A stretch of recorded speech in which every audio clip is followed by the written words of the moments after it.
Final de jogo para Cruzeiro e Flamengo. O time carioca segue na disputa da Copa Libertadores, enquanto o Cruzeiro dá adeus para a competição continental.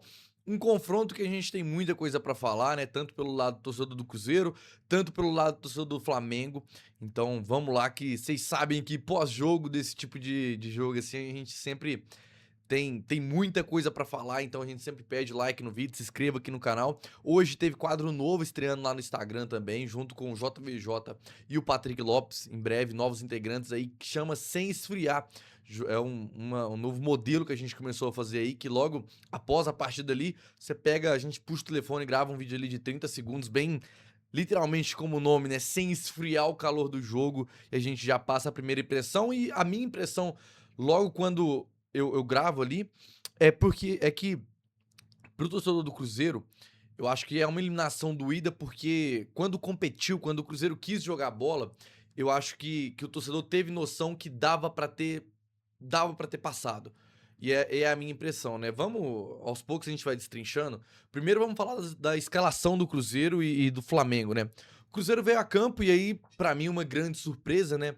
Dessa vez o Arthur Jorge bancando o William e Gabriel Rojas. E logo quando sai a escalação, eu tenho a opinião naquele momento que a intenção do Cruzeiro realmente era tentar sair no contra-ataque do Flamengo, né? Levando em consideração que o time carioca iria tentar propor mais o jogo e ter dois laterais com maior capacidade de chegar da frente, maior capacidade de ter velocidade nos corredores, era algo que poderia ser interessante para o Cruzeiro. E aí vai aquele momento, até comentando com alguns seguidores ali na hora que eu solto a escalação, eu posto, né, a escalação do Cruzeiro, e eu conversando com alguns seguidores, eu ainda falei, olha, vamos confiar no Arthur Jorge, porque treinador de futebol sempre entende mais que a gente que é comentarista, que é torcedor, ou que é os dois no meu caso. E, e vamos confiar e ver o que acontece. E de fato, essa era mais ou menos a intenção do Arthur Jorge, né? O restante da equipe era o que a gente esperava mesmo, o retorno de Lucas Romero, os jogadores ali do comando de ataque. Já o Flamengo era basicamente o que a gente esperava, colocou a cavalaria, o que tinha de melhor Leonardo Jardim, e quando a bola rolou, a gente viu um primeiro tempo que foi um verdadeiro amasso do Flamengo no Cruzeiro. Eu comentei que para mim os 15 primeiros minutos seriam de extrema importância para o decorrer da partida. O que seria o resultado final, para mim, passaria pelos primeiros 15 minutos. Só que, porém, você sofreu os primeiros 15 minutos e não levar o gol, tudo bem. Agora, você sofrer os 45 minutos, é muito difícil você conseguir passar o tempo todo sem sofrer um gol. E foi o que aconteceu com o Cruzeiro, né? O Cruzeiro tentava sair jogando, o Flamengo subia a marcação pra incomodar o Jonathan Jesus, o Gerson e o Fabrício Bruno, que eram normalmente os jogadores que apareciam ali pra tentar fazer a saída de bola um pouco mais controlada, digamos assim, né? Era o Gerson, por vezes, era o Lucas Romero, o Rojas e o William também abaixava. O Flamengo subia essa primeira marcação ali alta no Cruzeiro. O Cruzeiro dava chutão e o Cruzeiro sempre perdia a primeira bola. O Caio Jorge sempre era batido ali por Léo Pereira, por Léo Ortiz. Assim, de certa forma é quase que natural, porque o atacante disputa a bola para trás, o zagueiro vem a favor da bola e o Cruzeiro não conseguia sair com qualidade. Por vezes levava. Tinha uma saída muito perigosa que parecia que o Flamengo, uma hora ou outra, iria roubar, né? Essa primeira. Incomodar mais o Cruzeiro. E aí o Flamengo foi acumulando chances. A gente terminou o primeiro tempo com o Flamengo com 13 finalizações, com 3 delas indo no gol. O Flamengo é uma equipe que, consequentemente, tem dificuldade de converter algumas chances e isso apareceu em algum momento, né? E a jogada do gol do Arrascaeta é uma jogada que o Flamengo tentou inúmeras vezes durante o jogo, né? Que é esse movimento do Pedro fazendo pivô para quem tá vindo, né? Quem tá vindo de frente, que normalmente o Lino fazia esse movimento de puxar a marcação para trás, o meia vinha de frente, tabelava com o Pedro recebia a bola na frente. Isso aconteceu, esse meia 90% das vezes era o de Arrascaeta, e na primeira vez que essa jogada funcionou, que o Arrascaeta chegou inteiro para finalização, uma bela finalização do uruguaio que acabou colocando o Flamengo na frente, né? Era uma jogada que aconteceu algumas vezes, uma delas o Arrascaeta não conseguiu chegar para finalizar, mas era algo que o Pedro fez inúmeras vezes e no segundo gol iria voltar a acontecer o mesmo lance, né?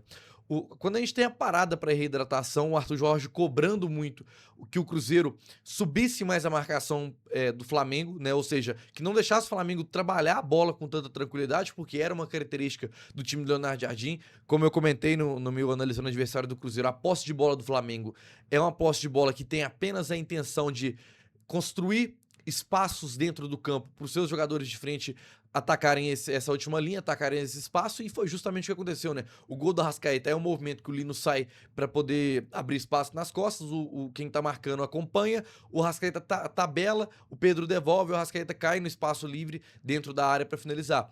E era um movimento que por vezes voltava a acontecer ali, né? Então, o gol do Arrascaeta sai ali aos 34 minutos e o Cruzeiro, no primeiro tempo, foi encaixotado pelo Flamengo, foi engavetado, um time que não conseguiu produzir nada. E quando a gente vai pro segundo tempo, né, o Arthur Jorge não mexe na equipe celeste, né, volta com o mesmo time. Eu até esperava que talvez poderia ter algumas alterações pelo primeiro tempo muito ruim. E um primeiro tempo que é até difícil a gente querer pontuar um jogador que foi muito mal, mas o Wesley, por exemplo, foi um jogador que pra mim foi muito abaixo a partida toda, principalmente o primeiro tempo de certa forma, pelo que a gente ouviu da transmissão, o Arthur Jorge também estava muito incomodado com algumas ações do Wesley ali, a questão de não subir tanta marcação, ele estava tendo um embate ali até desnecessário em alguns momentos, eu não digo nem no embate, mas alguns confrontos de discussão, de birrinha com o Emerson Royal, que eu acho também que com o Cruzeiro perdendo atrás do placar, não sei se era a melhor alternativa para o Wesley ficar naquele embate por ali. E eu imaginei que o Cruzeiro poderia fazer algumas mudanças, porém não. O Arthur Jorge volta com o mesmo elenco e o Cruzeiro do segundo tempo, os primeiros 15 minutos do Cruzeiro no segundo tempo, é uma outra equipe, né? Uma equipe que estava com uma injeção de ânimo muito maior. Tem uma finalização ali, uma bola que vem do Caio Jorge, que o Jorginho tira ela dentro do gol, para não falar em outras palavras. Fiquei com dúvidas. Assim, não adianta ficar discutindo isso, e eu até vou falar uma parte de arbitragem aqui, porque eu tô vendo uma movimentação em rede social que eu não acho que é por aí. Eu fiquei com dúvida porque a câmera, normalmente da transmissão, ela sempre é uma câmera que fica na diagonal. Então muda o ângulo, né? Portanto, por vezes a gente vê alguns impedimentos que são marcados que é, é impedido, mas na câmera que você tem na transmissão não é possível ver esse impedimento, né? Quando eles conseguem ajustar o ângulo, aí sim fica ali a confirmação que foi impedido. A imagem que tem no VAR não tem aquela confirmação de linha, né? Quando a bola ultrapassa a linha, ela tem que ultrapassar completo e tem o reloginho no árbitro, né? O Campeonato Brasileiro, de uma forma geral, não tem essa função, né? Gira tanto dinheiro e não tem o básico que deveria ter, mas enfim. A imagem do VAR, pra mim, sim, se é aquela imagem a única que tem, eu acho que a bola não entrou. Só que, porém, por essa questão do ângulo, eu tenho as minhas dúvidas e vamos ver se surge mais alguma coisa, mas enfim. O Cruzeiro tem essa boa chance com o Caio Jorge e fica aquele momento e a pressão continua, o Cruzeiro volta bem e numa boa jogada ali do Lucas Romero, que tem essa característica, né, de bater de fora da área. Antes era uma característica que a gente via por vezes com o Lucas Silva, dessa vez com o Lucas Romero acertando uma bela finalização. O Rossi eu acho que demora um pouquinho para esboçar a reação e não consegue chegar a tempo. E é uma finalização difícil, né, do Lucas Romero, porque o Jorginho estava chegando em alta velocidade para tentar interceptar a jogada, né? E mesmo assim o Romero faz o seu gol e empata ali. E aí sim o Cruzeiro, se já tinha um volume para estar melhor no segundo tempo, o Cruzeiro nesse momento tinha o placar também empatado e tinha volume. E o Cruzeiro continua criando boas oportunidades. Só que aí, num vacilo do William, o Cruzeiro acaba sofrendo o gol, né? Novamente nesse tipo de jogada. O William, eu já falei por várias vezes aqui, já falei em outros perfis, o William, pra mim, é um bom lateral. Só que o William ele tem uma extrema dificuldade de se manter ligado durante os 90 minutos ou durante o tempo que ele tá dentro de campo. O William, normalmente, os gols que saem nas costas dele ou saem no setor que ele tá trabalhando, normalmente é sempre por desatenção, por encaixe de marcação do William.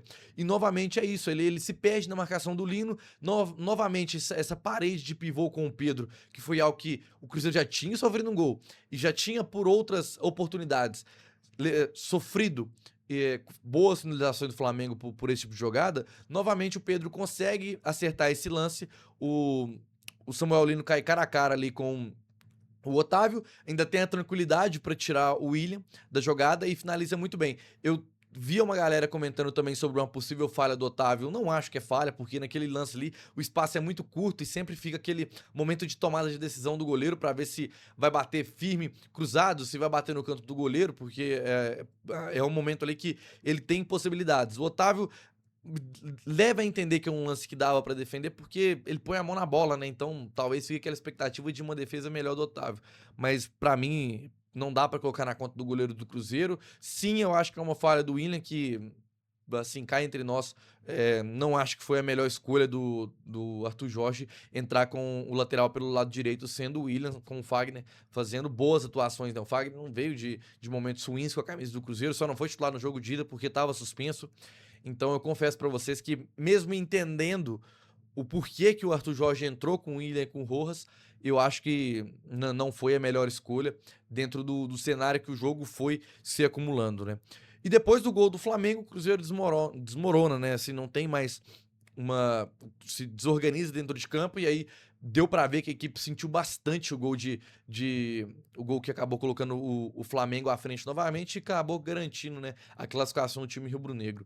Então, de uma forma geral, em resumo, o Flamengo, eu acho que no primeiro tempo deixou barato. Eu acho que o Flamengo tinha capacidade de deixar esse primeiro tempo com um placar muito mais elástico. Poderia ter tranquilamente saído pro vestiário vencendo por 2, 3 a 0, porque criou pra isso. E o Cruzeiro não teve a menor competência no primeiro tempo pra minimamente causar desconforto no Flamengo. Contou com 13 finalizações do gol, 10 foram pra fora, 3 foram no gol, e talvez por isso não teve maior dano sofrido na primeira etapa. Quando volta pro segundo tempo, volta com um ânimo muito melhor, só que quando tá no seu melhor momento dentro da partida, por uma falha individual, assim, o setor inteiro tá trabalhando ali, mas uma falha individual acaba crucificando uma jogada, que o Cruzeiro toma o gol de empate, toma o gol da virada, né, novamente o Flamengo voltando a ficar na frente do placar, e aí a equipe sentiu muito isso e depois não tinha mais o que fazer. Depois o Arthur Jorge ainda tenta fazer algumas mudanças, colocar o João Costa jogou como lateral, mas assim, o Cruzeiro já não conseguiu, uma jogada do João Costa que ele cai dentro da área e cai entre nós, não teve coragem de finalizar no gol, ele busca uma alternativa, ele tinha possibilidade sim de mandar no gol e acaba desperdiçando, buscando um companheiro ali dentro da área, troca o Matheus Pereira tá, assim, completamente fora da jogada, acho que nem tava esperando esse passe vir, e o Cruzeiro acaba sendo eliminado. E, assim, passa muito, não tem como destacar tudo que eu comentei aqui pra não falar do lance do William. Infelizmente, mesmo achando que o William vinha de boas atuações e pra mim ele segue, ou pelo menos seguia, na briga com o Fagner pela lateral direita do Cruzeiro, infelizmente o Cruzeiro hoje teve a derrota por pagar o preço de ter o William na equipe. O William é um bom lateral quando tá concentrado. O William ele tem um sério problema de se desconcentrar ele não consegue manter a concentração durante os 90 minutos ou manter pelo menos o tempo que ele tem em campo. Normalmente o William ele tem dificuldade de ficar o tempo todo ligado e num vacilo, normalmente o Cruzeiro sofre gols. E hoje foi justamente o que aconteceu, num vacilo do William, o Cruzeiro sofre o gol do Samuel Lino, que o William ainda tenta se jogar na bola para tentar salvar ali, o Lino com muita frieza consegue tirar o lateral do Cruzeiro e marcar o seu gol. Então, eu não sei até quando que o Cruzeiro vai conseguir pagando o preço de ter um lateral que, infelizmente, um momento ou outro tem quedas dentro das partidas e isso acaba resultando em gols sofridos. Então, não sei qual que vai ser a avaliação do Cruzeiro para a sequência da carreira do William. E digo porque tem contrato só até o final do ano, não sei se o Cruzeiro volta a renovar, porque de fato é um lateral inconstante que, dentro de grandes partidas, normalmente costuma ter esse tipo de dificuldade. É um resultado que, querendo ou não, afeta a confiança do time para a sequência da temporada. Ninguém achava que era um confronto fácil. Ninguém achava que o Cruzeiro era favorito absoluto, que não tinha.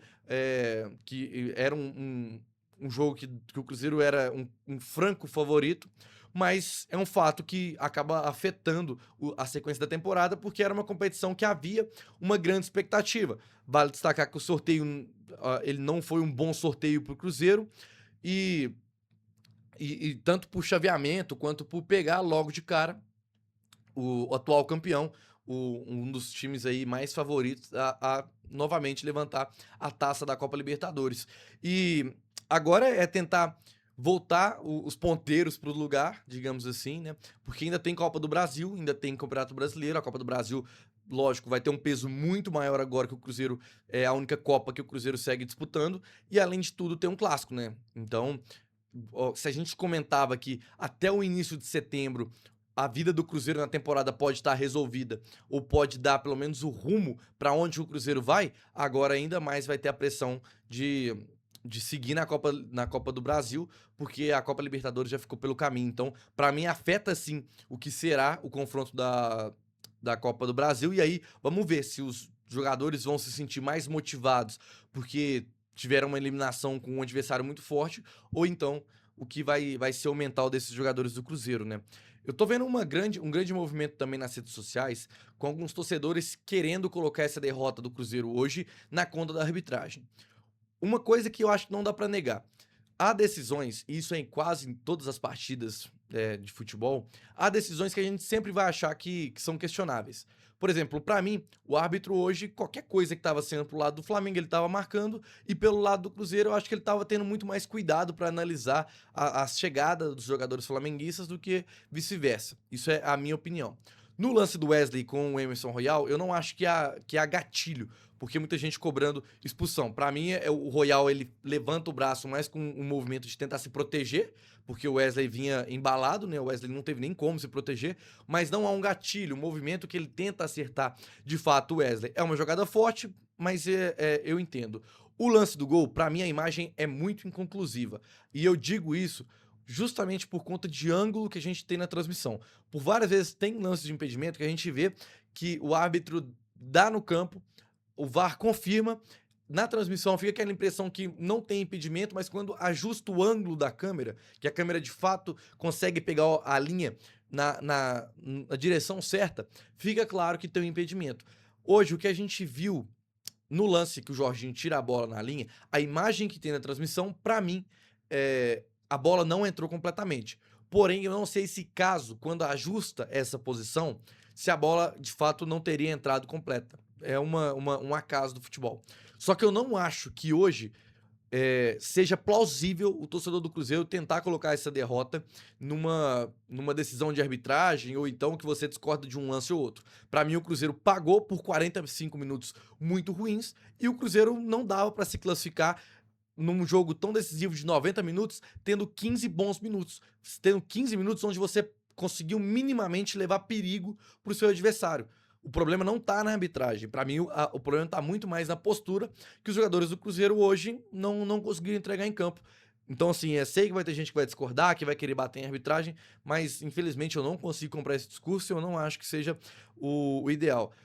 Nessa noite, pra mim, a eliminação do Cruzeiro passa muito por um time que não teve vontade, que eu acho que para mim, mais do que não ter vontade, porque eu acho que o primeiro tempo do Cruzeiro foi um primeiro tempo que o Cruzeiro tava muito assustado, que tava, sim, nas cordas.